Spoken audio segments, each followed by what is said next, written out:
When you consider the number of relationships that end up in divorce, it's shocking. Do you know why that happens?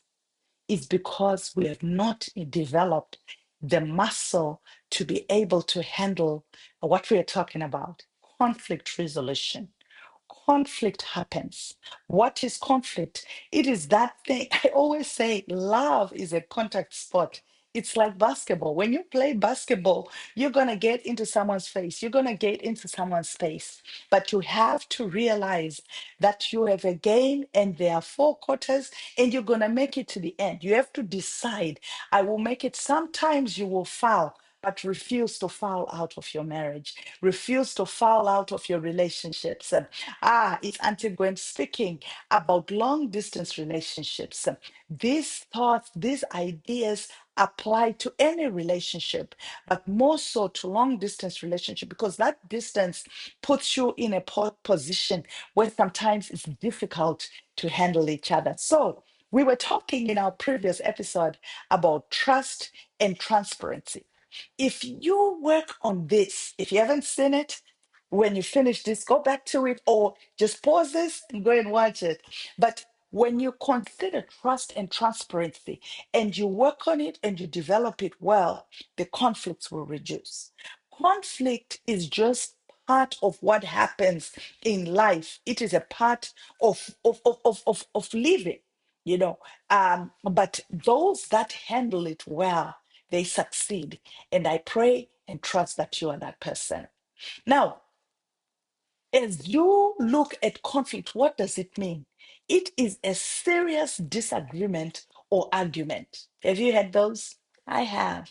And I always say the answer to all this is forgiveness. And sometimes it's you just coming in and saying, I'm sorry. That's really hard for a lot of people. One of the things we taught our children growing up is that when someone says or comes to apologize, I'm sorry about what I did to you. I apologize for what I did to you. You have to open your mouth and say, I forgive you. Do you feel like you're forgiven them? No, you don't feel like it. But you open your mouth by faith because the just shall live by faith. So as you train yourself, when someone apologizes, now we don't have that luxury. The Lord's Prayer says, forgive our trespasses as we forgive those who trespass against us. So when you don't forgive, you are on the hook as well because God forgives us on condition. It's conditional. You forgive and then you're forgiven. So what we want to say is that conflict is very normal. It's part of life. Sometimes you are conflicted by yourself, looking in the mirror, in the closet, trying to get what to get. Conflict happens, but you have to resolve. Otherwise, you won't make it to work or to church, right? You make a decision. All right, I'm picking up dress A and I'm leaving this outfit. It's same story with life. You have to make the decision. I love this person and I choose to walk in love. I choose to reconcile. I choose to walk in grace and forgiveness. Now, for as you are growing, the distance makes it a little bit difficult and it affects the tone and timing, and it makes us a little more sensitive. When you have an issue and you're on the phone and you hang up because someone has to go to work or it's time to sleep and you are frustrated, you don't have a situation where, like us in our marriage, we made the decision that we won't go to bed without resolving. So do not let the sun go down upon the road, your wrath. Be kind one to another, tender-hearted, forgiving one another, even as God, for Christ's sake, has forgiven you. That is Ephesians 4:32. As you look at your life, are you willing to forgive? Are you willing to be kind? Are you willing to extend grace? As you extend grace, you will be God's hands and feet. So practice active listening. If you do that, there will be less conflict. One of the things that we've taught couples is that sometimes, you're talking to someone and their body language shows you they're getting angry. You're like, wait, we are okay. What's going on? You need to quickly ask, what did you hear? We live in a world the natural world, but there's also a spiritual world. And the kingdom of darkness is quite naughty because sometimes you'll have said something good and someone hears something. And you say, "What did you hear?" And they repeat what they heard. You're like, "Oh, no, it came across wrong. I meant to say whatever you meant to say." By doing that, you have just diffused the situation. Now, you need to extend grace. Don't assume your person. No one is out to offend you, but it happens. Now, as you do that, avoid assumptions, clarify statements, look at it. Sometimes, even I don't like texting because texting tends to, it's black and white, but sometimes it leaves the feeling of the conversation, right? So, as you are looking at what you are having, what you're doing, and you're looking at your person, understand that sometimes a conversation may be half, and you need the other half to make it make sense. All right. And also, number three, choose grace over winning. Do you know there are people who are in constant competition? I have these two sons, and you see them, and you're like, it's a competition. Yesterday we were playing putt golf, and it's like, yeah, this one is starting to say, that trash talk to make the other not do good, and this one, and I'm like, why? There is no need. It's all in fun, but let me tell you, that fun. It's only fun when the other one is not hurt. The moment that the other one is offended and hurt, it becomes a true bruise. And sometimes it's like that because it's been ongoing. And like we said in our previous episode, you must understand the triggers. Maybe someone comes from a family, the Zimbabwean family, this is the Zulus where I come from. They will call a child chiipe, which means ugly. And you're supposed to smile and take it. So you have a person who's come from a background like that, and they are already wounded. So the moment you say something you think is funny, they don't. So understand your person. And as you do that, conflicts may not even arise or they will be easily resolved. Not only that, Ephesians 4:3 says, endeavoring to keep the unity of the Spirit in the bond of peace. Make that effort. Keep the unity. Walk in love one with another. Encourage one another. Let your person understand. You are my person. I love you. You are the one I have chosen. Whether you have been chosen because he is the guy or you've been chosen because you are the girl who said yes, each one of you has chosen the other, right? So let's do that. And also, this is really key. I dealt with this quite a bit the early years of my marriage. Timing is everything. I'm the kind of person who, when I'm tired, I don't do very well. When I'm exhausted, I need to rest. I need to sleep. And then we talk in the morning, I'm good. When I have been tapped out, I'm like an energizer bunny. I wake up in the morning and I'm going. I'm going, I'm going, I'm going. But when that happens where I'm tired, I'm just like, I need to sleep. And I go away. If you talk to me at that time, my children will say, but mom, we told you. I never heard it. You talk, and I'll ask them, did I respond? No, ma'am. So if I didn't respond, do you really think I would ignore you? No, ma'am. But your communication is two-way.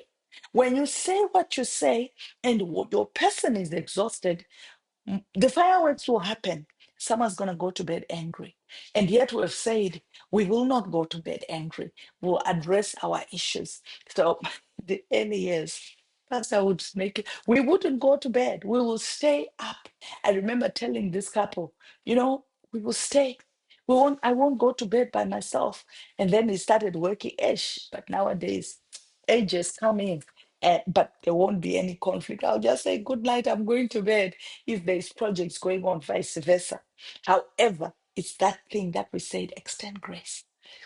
All right, your person is waking up early to go to work and you've got an issue and it's not a life and death thing, let him go. We will pick up later. They love you, they do. Now, not only that, make an agreement to pause and pray. As you pause and you pray, sometimes the Lord will show you your weakness, your failings, what you did. Maybe the other person did wrong, but your response was also wrong. And two wrongs never make a right, right?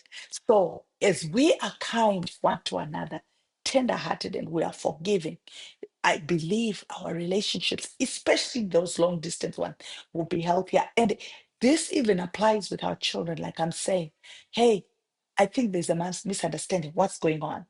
Now, for our couples exercise, can you share your triggers to say, for me, this is the problem. When I hear this word, one of the things that we tell couples is that when something is escalating, have a word. It can be as simple as pumpkin. You'll be talking about everything, and then when she says pumpkin, it's telling you it's up to here. When he says pumpkin, he's saying, I'm about to blow up, let's stop. And you need to honor it because you've made this resolution together. So you have a conflict word that helps you when things happen. And also create that understanding that in moments like this, because sometimes as the holidays are coming in and you're going to be around people, conflict will happen. And sometimes we become very blind when we are around our people. It's because of familiar spirits. When you are going into these spaces, take time to fast, take time to pray, so that the enemy doesn't play you.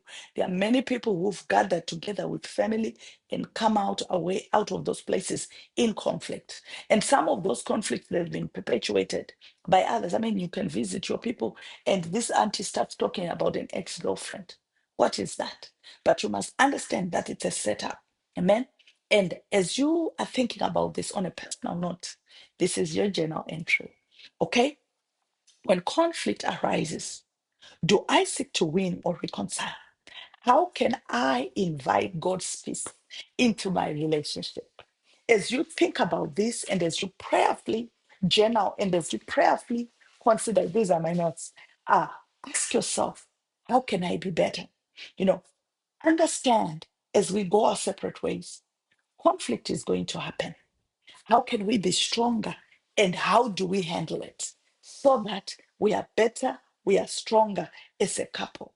As we go further out, what one practice will you do adopt in order to, to be better, in order to be stronger?